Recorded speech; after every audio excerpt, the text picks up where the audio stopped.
foreign country trying to circumvent our way of life as a way to pass legislation to secure voter ID to be required when voting in federal elections. So now this is where nuance does matter. So Donald Trump is using the neocon playbook, and I don't say this in a bad way. He's using the neocon playbook of panic, foreign threat alert. We have to do something. The foreign threat is doing it. That's what they've done with all these Middle Eastern wars. They've used the foreign threat alarm. So he's using the neocon playbook to try to get something that would actually be beneficial. So I know they're going to attach certain things to the SAVE Act, like the NDAA thing, which I hope they don't have to attach the SAVE Act to that. But I think what he's trying to do is just to get the SAVE Act passed by using the foreign interference threat. But the foreign interference threat is probably a real one, and it's probably because the left, it would make...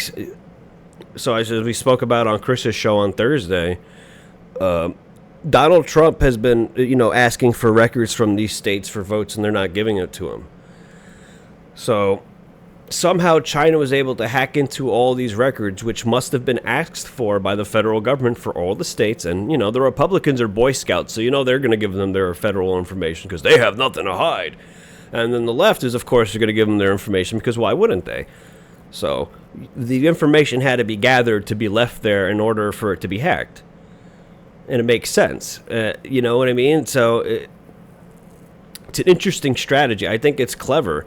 The problem is it's been, almost 4 fucking days and nobody's arrested?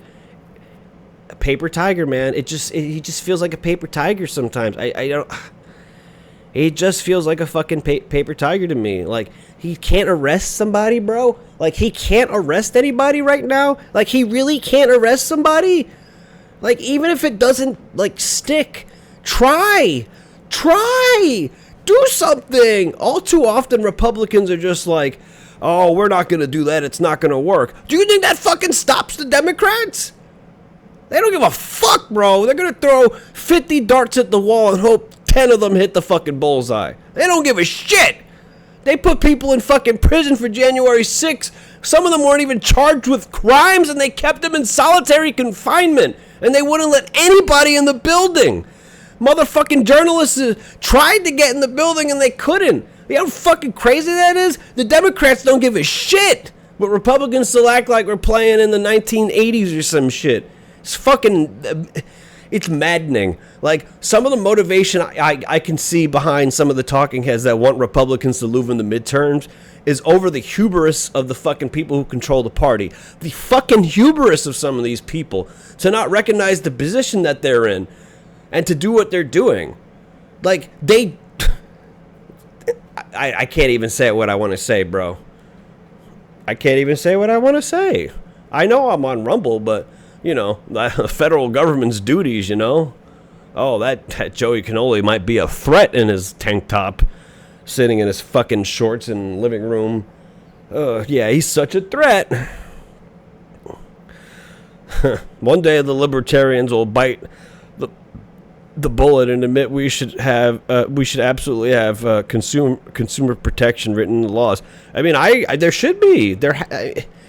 Look, listen, even if the federal government's going to do some, selective enforcement, as they always do whenever they pass a regulation, there still needs to be something, like they just can't get away with, every time it's always incompetency, too, right? It's never just, them doing shit on purpose. Oh, we were incompetent. Yeah, all these agencies and fucking companies it always ends up being incompetency, but we got to keep giving them fucking second and third chances. Meanwhile, if you're incompetent at your job, guess what happens? You get fired. Okay. My state has an annual topless bike ride through our biggest city. Fucking absurd. Well, hold on a minute. No, I'm kidding. What state are you in? He's in, Free the nipples, Maine, yeah. That's where governors fail miserably. Governors are technically supposed to be in charge of state militias, absolutely. We should bring back, instead of federalizing it the way that we do with the National Guard, absolutely.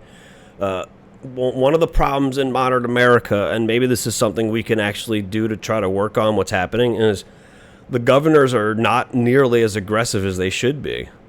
And like I said, Republicans sort of govern like they're governing the federal country. One of the things, and I hate to fucking say this, and I can't believe I'm going to say this.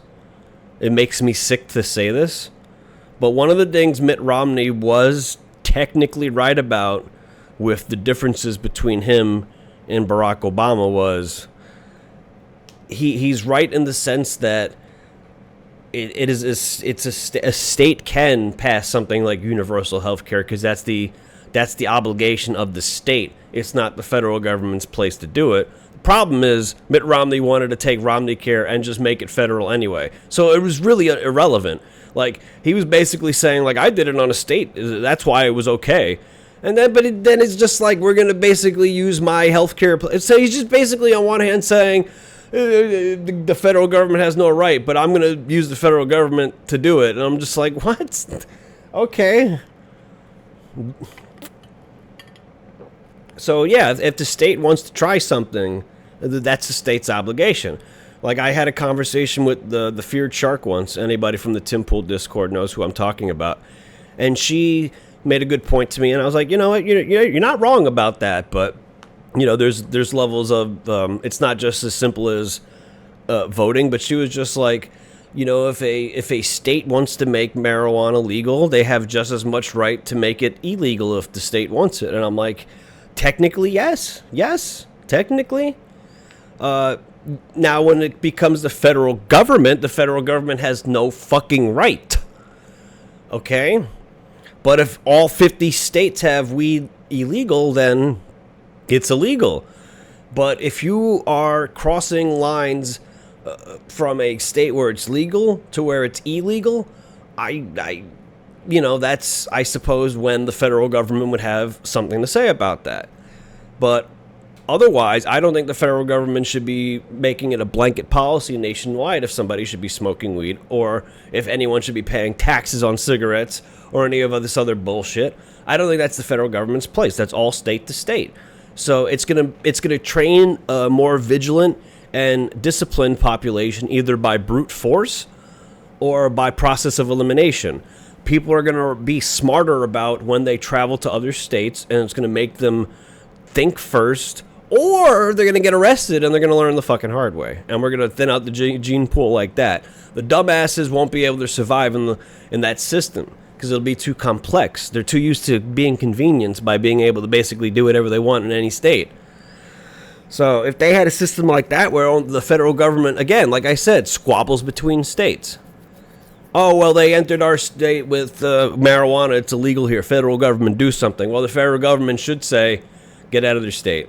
Just get out of their state, please. They don't want you here. Get out of their state. That's what should happen. But no, we got to pass these blanket laws because, you know, every instance is going to be the same as the first instance in which we passed the law based off of it about. So, I don't know.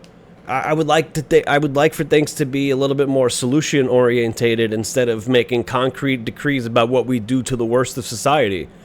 The worst of society needs to be locked away. That's really just what it is. No matter what society you're in, you're going to have crazy people who are just naturally crazy. They need to be locked away. You're going to have fucking criminals who are just going to keep committing crimes because they're evil or there's something wrong with them. It doesn't really matter how you get there. They're still evil and they're affecting everyone's ways of life. They need to be locked away. One of them needs to be locked in a mental facility and the other in prison. Every civilization needs to do this, or else they will be terrorized by the bottom 1% of society. Again, there's that fucking pattern. Bottom 1% of society fucking shit up for everybody. You got the bottom 1% of society as far as the psychotic nature goes, where it's just random chaos. And then you got the bottom 1, who are the shrewd master manipulators who coordinate with each other. They're all this part of the same 1%, the abnormals. The positive abnormal and the negative abnormal.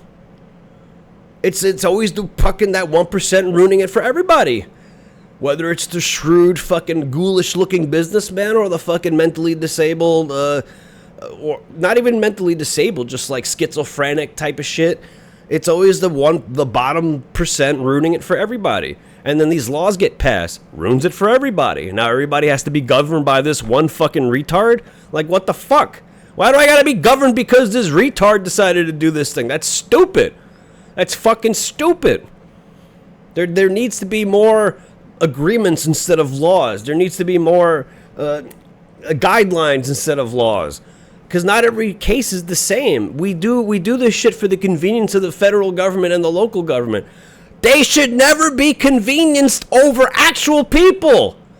Their whole fucking job title is to be public servants. That means you get inconvenienced for the rest of people because you are serving your community. The fuck? When did they become celebrities? When did they become celebrities? I don't know, bro.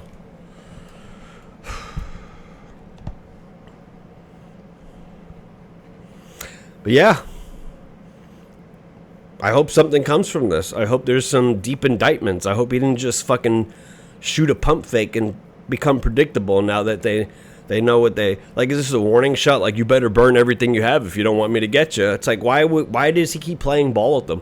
Stop playing ball with them. How the fuck can you not go into Tim Walz's goddamn governor room and arrest him for aiding and abetting illegal invaders in our fucking country? How is that not fucking worthy of being arrested?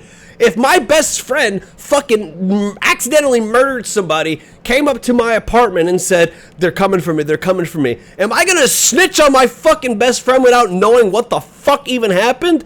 Or am I gonna be a fucking criminal harboring a fucking murderer? You know what I mean? It's ridiculous. It's fucking ridiculous sometimes. Everything is situational, and the whole point of innocent until proven guilty is to figure that shit out. But it doesn't matter, because once they arrest you, once they do all that shit, once they do all that stuff, because it's just the formalities, oh, they only do fucking full enforcement on the actual people, but when it comes to their big business friend cocksuckers, it's all selective enforcement. It's fucking bullshit. It's fucking bullshit, because they know those businesses have leverage on them, so they won't enforce the law against them. They are literally in cooperation at our expense. We have a right to do something about that. We fucking do. I can't paint the picture any more clearer than this. I feel like I've been hit with the powers of the Ultimate Warrior, brother. And then when the warriors flow through the veins, and they get to the Ultimate Warrior is totally out of his mind. See, I'm taken with the power of the Ultimate Warrior.